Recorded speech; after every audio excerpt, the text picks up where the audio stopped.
ଏକ ଗ୍ରାମ ରହିଥିଲା, ଯେଉଁଠାରେ ରହୁଥିଲେ ଯଶୋଦା ମା। ତାଙ୍କର ଦୁଇଟି ପୁତ୍ର ଥିଲେ। ବଡ଼ ପୁଅର ନାମ ଶ୍ୟାମ ଓ ସାନର ପୁଅର ନାମ ରାମ ରହିଥିଲା, ଯେଉଁମାନେ ବର୍ତ୍ତମାନ ସହରରେ ରହୁଥିଲେ। ଯଶୋଦା ମାଙ୍କ ସ୍ୱାମୀ ଥିଲେ ସ୍ୱର୍ଗବାସୀ। ସେ ସବୁବେଳେ ଗ୍ରାମରେ ରହିବାକୁ ପସନ୍ଦ କରନ୍ତି। ଦିନକର ସମୟ ପ୍ରାୟ 8ଟା। ଘରର ସମସ୍ତେ ଶୋଇଛନ୍ତି। ସେହି ସମୟରେ ଶ୍ୟାମର ଘର କବାଟ ଟିକେ ଜଣେ ଠକ୍ ଠକ୍ କରିଲା। ଘରେ ଥିବା ଚାକର ମନୁଆ କବାଟ ଖୋଲି ଦେଖିତ ଦୁଆର ପାଖରେ ଠିଆ ହୋଇଛନ୍ତି ଯଶୋଦା ମା। ଏହା ଦେଖି ମନୁଆ ଚିତ୍କାର କରି କହିଲା, ବାବୁ, ମା ଆସିଲେ। ଏହା ଶୁଣି ଚଟ୍ କରି ଉଠିଗଲେ ଶ୍ୟାମ ଓ ତାଙ୍କ ସ୍ତ୍ରୀ ମାଳତୀ ଏବଂ ତାଙ୍କ ପୁଅ ଝିଅ। ଶ୍ୟାମର ପୁଅ ଝିଅ ଯେବେ ଜେଜେମା ଆସିବାର ଶୁଣିଲେ, ଦୌଡ଼ି ଯାଇ ମା ମା କହି କୁଣ୍ଢାଇ ପକାଇଲେ। ଯଶୋଦା ମା ନିଜ ନାତି ନାତୁଣୀଙ୍କୁ ଦେଖି ବହୁତ ଖୁସି ହେଲେ ଏବଂ ତାଙ୍କ ସହିତ ଖେଳିବାକୁ ଲାଗିଲେ। ଏହି ସମୟରେ ନାତି ମାଙ୍କୁ ପଚାରିଲା, ମା, ଆପଣ ଏଠାରେ ଏଥର ରହିବ ତ? ଏହା ଶୁଣି ମା କହିଲେ, ହଁ, ମୁଁ ଏଥର ରହିବାକୁ ଆସି ପରା। ଏହାପରେ ନାତୁଣୀ ପଚାରିଲା,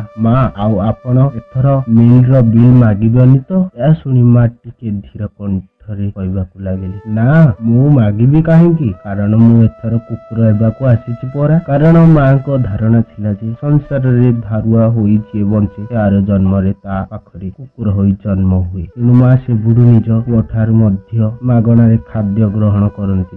ଏଥି ନିମନ୍ତେ ତାଙ୍କର ଏବଂ ତାଙ୍କ ସ୍ୱର୍ଗ ସ୍ୱାମୀଙ୍କ ସହ ଅନେକ ଥର ତର୍କ ବିତର୍କ ହୋଇଛି। ପୁଣି ମା ଯାଇ ଚୌକି ଉପରେ ବସିଲେ। ଏହାପରେ ଘଡ଼ିରେ ବାଜିଲା 9ଟା। ସମସ୍ତ ପରିବାର ସ୍ନାନ କାର୍ଯ୍ୟ ସାରି ଡିନରକୁ ଆସିଲେ। ମା ଆସିବାରୁ ସକାଳ ଭୋଜନରେ ମନୁଆ ଅନେକ ଗୁଡ଼ିଏ ଖାଦ୍ୟ ଆଦି ପ୍ରସ୍ତୁତ କରି ରଖିଥିଲା। ସକାଳ ଭୋଜନରେ ଅନେକ ଗୁଡ଼ିଏ ଖାଦ୍ୟ ହୋଇଥିଲେ ମଧ୍ୟ ମା କେବଳ କିଞ୍ଚିତ ମାତ୍ର ଖାଦ୍ୟ ଗ୍ରହଣ କଲେ। ଏହି ସମୟରେ ନାତୁଣୀ କହିଲା, ବାବା, ଏଥର ମା ଆମ ପାଖରେ ରହିବାକୁ ଆସିଛନ୍ତି ପରା। ଏହା ଶୁଣି ଶ୍ୟାମ ଓ ମାଳତୀ ଆଶ୍ଚର୍ଯ୍ୟ ହୋଇଗଲେ, କାରଣ ମା କେବେ ହେଲେ ଶ୍ୟାମ ପାଖରେ ରୁହନ୍ତି ନାହିଁ। ଏହାପରେ ମା ମନୁଆକୁ ଡାକି ମିଲର ବିଲ୍ ବନାଇବା ପାଇଁ ଆଦେଶ ଦେଲେ। ସେହି ବିଲକୁ ନେଇ ନିଜ ବେଗରେ ରଖି ଗ୍ରାମକୁ ଯିବା ପାଇଁ ବାହାରିଲେ। ଏହା ଦେଖି ଶ୍ୟାମ ତାଙ୍କୁ ରିକ୍ସା ପର୍ଯ୍ୟନ୍ତ ଛାଡ଼ିଦେବା ପାଇଁ କହିଲେ। ଏହାପରେ ଶ୍ୟାମ ଓ ମା ଦୁହେଁ ଘରୁ ବାହାରିଗଲେ। ପୁଣି ଶ୍ୟାମ ରିକ୍ସାରେ ମାକୁ ବସାଇ ଘରକୁ ଫେରିଲେ।